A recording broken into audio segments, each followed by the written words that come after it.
It followed from the special theory of relativity that mass and energy are but different manifestations of the same thing, a somewhat unfamiliar conception for the average mind.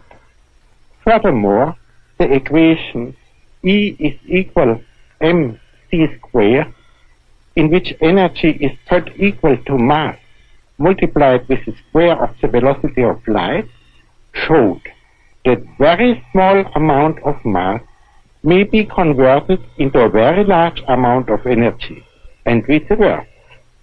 The mass and energy were in fact equivalent, according to the formula mentioned above.